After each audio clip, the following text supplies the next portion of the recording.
আমি সরাসরি রাজ্যের মুখ্যমন্ত্রীকে কোশ্চেন করতে চাই যে বাম মহিলা ছাত্র আন্দোলন তারা প্রশ্ন করছে, এখন একটু আগে সাংবাদিক ধরেছিলেন, কে ধরেছিলেন তার কথা শেষ করে আসতে পারিনি, যে বামেরা কেন কথা বলবে, তাদের কথা বলার অধিকার নেই, কারণ কামদুনির ধানতলা বানতলা তার জবাব দিতে হবে।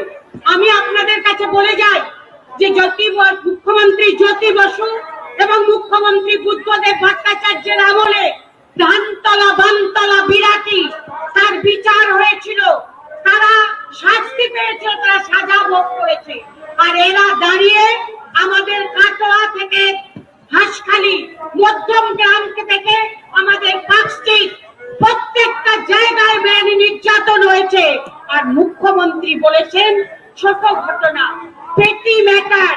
এখানেই বামেদের সাথে আজকের সরকারের মূলগত পার্থক্য।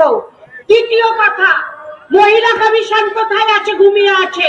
৭৫ সালে বিশ্বের আন্দোলনের ফলে মেয়েরা কেমন আছে তার স্ট্যাটাস কমিটি তৈরি হয়েছিল। ফুলরানী গুহ এবং বিনা মজুমদার তার ইন্ডিয়ান রিপোর্ট তৈরি করেছিল। সেই রিপোর্টের ভিত্তিতে মহিলা কমিশন তৈরি হয়েছিল। সেই মহিলা কমিশন ঘুম পাড়িয়ে রেখেছে নারী শিশু বিভাগ এই পশ্চিমবঙ্গ সরকারের।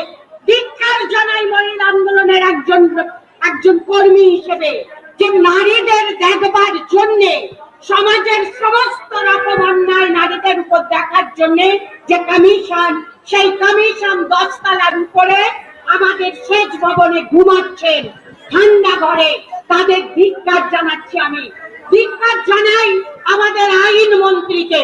Sexual harassment at workplace, Vishakha guideline, এই বুদ্ধদেব ভট্টাচার্য, প্রয়াত বুদ্ধদেব ভট্টাচার্যের সময় রাজ্যের প্রতিটা দপ্তরে ঘুরে ঘুরে সেক্সুয়াল হ্যারাসমেন্ট প্রিভেনশন অ্যাক্ট অনুসারে আমরা কমিটি বানিয়েছিলাম প্রত্যেকটি দপ্তরে, এবং তারা দেখবে কর্মক্ষেত্রে মেয়েরা হেনস্থা হচ্ছে কেন। তিলোত্তমা কর্মক্ষেত্রে হেনস্থা হয়েছে, তিলোত্তমা তার কাজের জায়গায় নির্যাতিতা হয়ে হত্যা হয়েছে। তাই আমি আইন মন্ত্রীকে এবং নারী শিশু বিভাগকে ধিক্কার জানাই। আর সর্বশেষ কথা বলতে চাই আপনাদের কাছে, আমাদের কাছে মধ্যম গ্রাম দাঁড়িয়ে আছে, আমাদের কাছে গোবরডাঙ্গা দাঁড়িয়ে আছে, আমাদের কাছে কাটোয়া দাঁড়িয়ে বিচার চাইছে, আমাদের কাছে দাঁড়িয়ে বিচার চাইছে পাঁচটি। আমরা সমস্ত পুঞ্জীভূত রাগ দিক দিক করে জ্বলে উঠেছে আজ রাগ জপাহারার নামে। জনতার পুঞ্জীভূত রাগ আজ ক্রোধ হয়ে জ্বলে উঠেছে। এই ক্রোধের আগুনে আমাদের দিদিমণি পুড়ে ছারখার হয়ে যাবে, ধ্বংসস্তূপে পরিণত হবে জনগণের ক্রোধের আগুনে। এই অভূতপূর্ব ক্রোধ মানুষের, সেটাকে আমরা লাখো সালাম জানাই মহিলা আন্দোলনের পক্ষ থেকে। আর আমাদের রাজ্য প্রীতিলতা ওয়েদার, কল্পনা যোশী, ইলা মিত্রের রাজ্য, আমাদের রাজ্য নোকেয়ার রাজ্য নারী শিক্ষার, আমাদের রাজ্য বিদ্যাসাগর রামমোহনের রাজ্য। আমরা তার কাছে প্রণাম করে নয়, শপথ নিয়ে এলাম আজকে।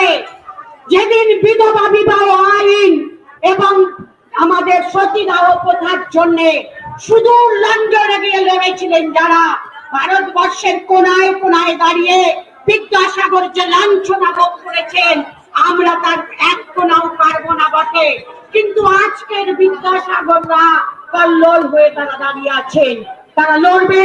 আমাদের শপথ তিলোত্তমার জন্য, আমরা সুজেতের জন্য, আমরা মধ্যম গ্রামের জন্য, আমরা কামদুনি একটা ছোট্ট মেয়ে চিড়ে ফেলে দেওয়ার জন্য রাস্তায় আছি, থাকবো, লড়বো না, বিচার চাই। তারও প্রতিবাদ। আর এই প্রতিবাদের বিরুদ্ধে, তিলোত্তমার বিচারের দাবিতে যখন আপনারা রাস্তায় নামবেন, প্রতিবাদ করতে যাবেন, তখন আপনাদের বিরুদ্ধে এই প্রতিবাদ দমিয়ে দেওয়ার জন্য আপনাদের বিরুদ্ধে ওই মাথা ভাঙা কোচবিহার থেকে, ব্যারাকপুর থেকে, কলকাতা থেকে, সারা রাজ্য জুড়ে পলতান রূপসা থেকে চিরঞ্জিত আপনাদেরকে জেলে ভরার চেষ্টা করবে।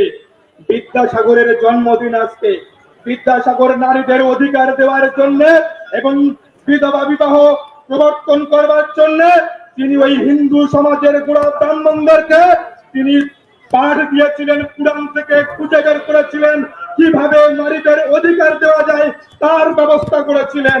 আর আমরা তিলোত্তমার বিচারের জন্য কি করে রাস্তা খুঁজে নিতে হয়, সে রাস্তায় থাকতে হয়, সেই রাস্তায় থাকার কৌশল আমরাও জানি, কারণ মাটি হচ্ছে বিদ্যাসাগরের মাটি।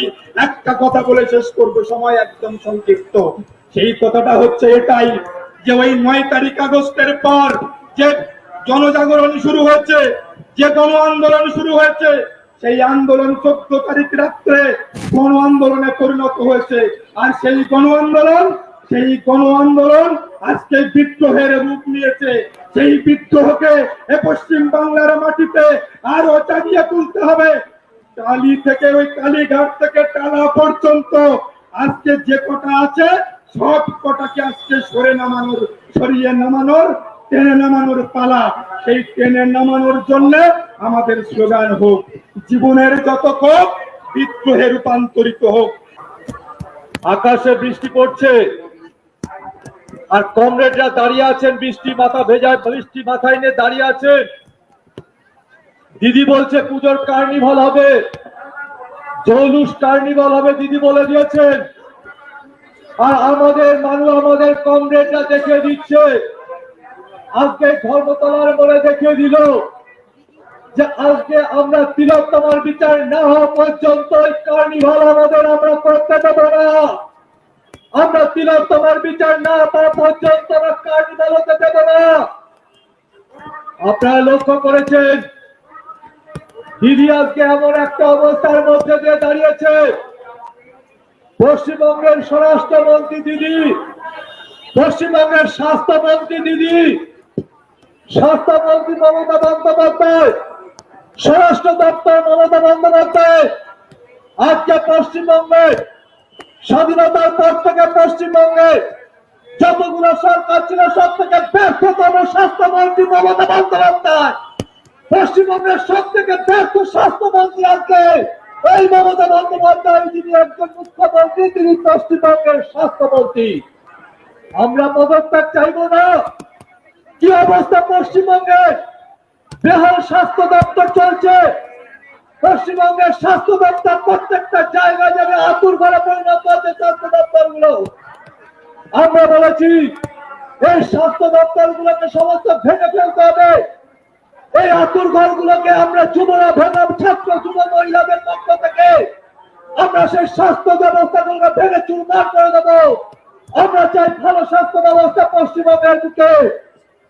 বন্ধু আজকে লক্ষ্য করেছেন আর কয়েকদিনের মধ্যে পুজো, কিন্তু মানুষের মধ্যে সেই পুজোর উচ্ছ্বাস নেই। উৎসবের ইমেজ কেটে গেছে, মানুষের মধ্যে সেই জামা কাপড় কেনাকাটার হুজুগ নেই। এখানকার ব্যবসায়ীরা নিজেরা বুঝতে পারছেন, প্রত্যেকটা মানুষের মধ্যে চোখের কোণে একটা জল দেখা দিয়েছে। মানুষ বলছে আমার মনের শাস্তি চাই, আমার মনের যে দোষীরা যারা রয়েছে তাদের শাস্তি অবিলম্বে দিতে হবে। যে সমস্ত এই 13টা বছর ধরে পশ্চিমবঙ্গের মহিলারা যেভাবে নির্যাতিত হয়েছে, যেভাবে ধর্ষিত হয়েছে, কামদুনি থেকে শুরু করে এবং সর্বশেষ আর্জিকর